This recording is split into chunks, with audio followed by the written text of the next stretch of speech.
আজ তোমাদের বলবো রুই পোস্তর গল্প। মাছ বাঙালির ভীষণ প্রিয়, আর বাঙালি পোস্তও ভীষণ ভালোবাসে। তাই বাঙালির এই পদ ভীষণ জনপ্রিয় আর অনেক পুরনো। ভিডিওটা শেষ পর্যন্ত দেখো আর জেনে নাও অজানা মজার এক গল্প। ভালো লাগলে অবশ্যই একটা লাইক করে দিও।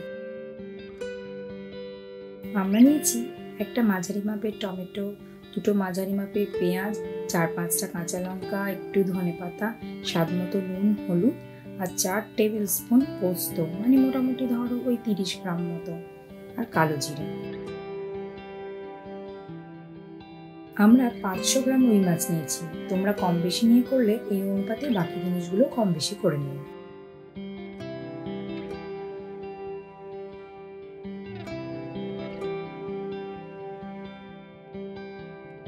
প্রথমে মাছের টুকরোগুলোকে নুন হলুদ মাখিয়ে 15 থেকে 20 মিনিটের জন্য ম্যারিনেট করতে দেবে।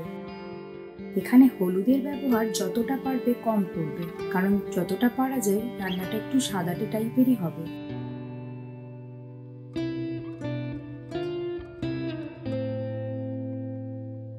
এবার যতক্ষণে মাছ ম্যারিনেট হচ্ছে তার মধ্যে পেঁয়াজ টমেটো কুচিয়ে নেবে।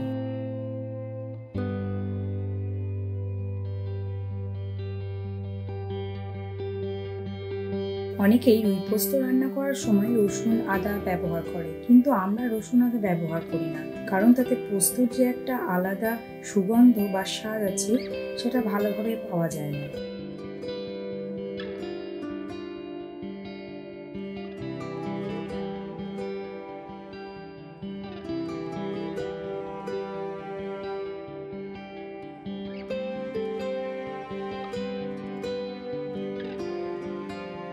একটা গ্রাইন্ডিং জারে 4 টেবিল স্পুন পোস্ত আর একটা কাঁচা লঙ্কা দিয়ে প্রথমে একটু জল না দিয়ে বেটে নেবে। তারপর অল্প জল দিয়ে আবার 1 মিনিটের জন্য গ্রাইন্ড করে নেবে।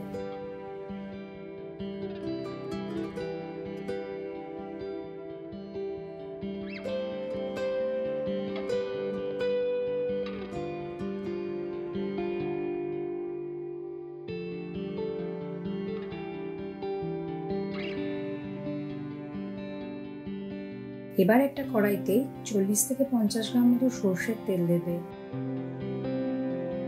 আর তেল ভালো করে গরম হলে মাছগুলো ভালো করে ভেজে নেবে। তবে মাছগুলো খুব কড়া করে ভাজবে না, তাহলে পোস্তর স্বাদ ভালো করে মাছের মধ্যে ঢুকবে না।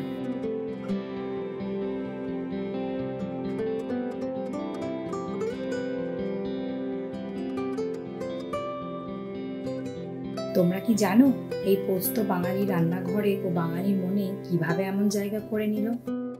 শুরুটা হয়েছিল আজ থেকে বেশ কয়েকশো বছর আগে, তবে সেটা আমাদের মতো সর্বসাধারণের রান্নাঘরে পাওয়া যেত না। ইনি ছিলেন রাজা বাদশাহ বা জমিদারের রান্নাবান্নার সামগ্রী। তখনকার দিনে বিভিন্ন রান্নার পদে টেক্সচার বানানোর জন্য ব্যবহার হতো এই পোস্ত। এখন যেমন বিভিন্ন পদে গ্রেভি বানানোর জন্য বাদাম বা চারমগজ ব্যবহার করা হয়, তখন ব্যবহার করা হতো পোস্ত।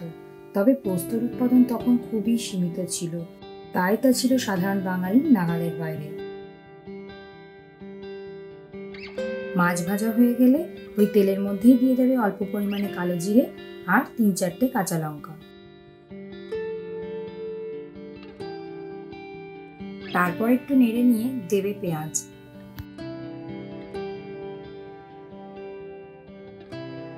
যেটা বলছিলাম, কিন্তু পলাশির যুদ্ধের পর বদলে যায় অনেক কিছু। ব্রিটিশরা আসার পর আমাদের দেশে আফিম বা ওপিয়ামের চাষ শুরু হয়, আর তাতেই আফিমের বাই প্রোডাক্ট হিসেবে বাজারে আর বাঙালি রান্নাঘরে প্রাচুর্য ঘটে আমাদের এই প্রিয় পোস্তর। পেঁয়াজ অল্প লাল হয়ে ভাজা হয়ে এলে দিয়ে দেবে টমেটো।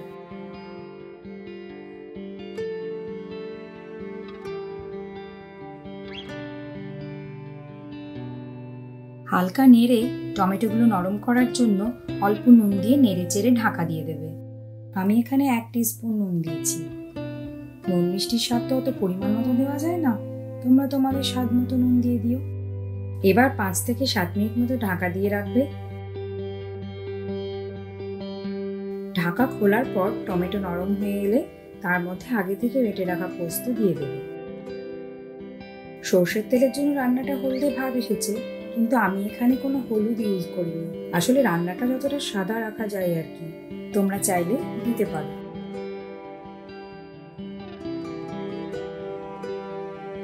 পোস্ত দেওয়ার পর আরও 1 টিস্পুন নুন দিয়ে দেবে।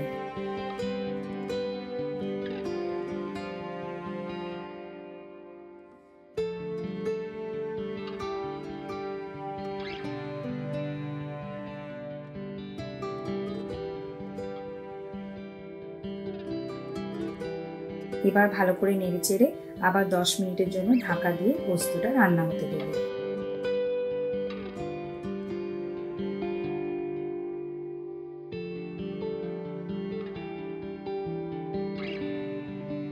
ঢাকা খুলে পোস্তর কাঁচা গন্ধ চলে গেলে মাছগুলো তার মধ্যে একে একে দিয়ে দেবে।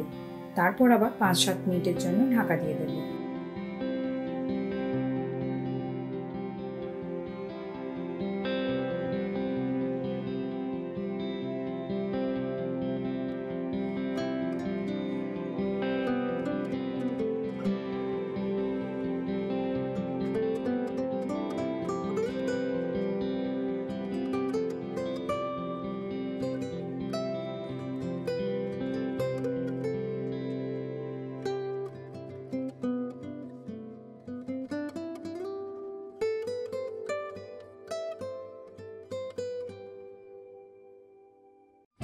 পাঁচ 7 মিনিট পর গ্যাস ওভেনের ফ্লেম অফ করে দেবে।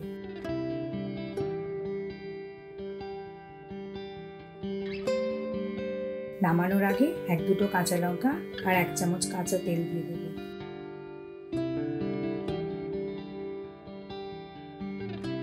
এরপর পুরো রান্নাটা একটু ঠান্ডা হলে অন্য একটা পাত্রে ঢেলে নেবে। পদটি তোমরাও বাড়িতে বানাও আর রুই পোস্ত কেমন লাগলো আমাদের কমেন্ট করে জানাও। ভালো লাগলে অবশ্যই একটা লাইক করে দিও।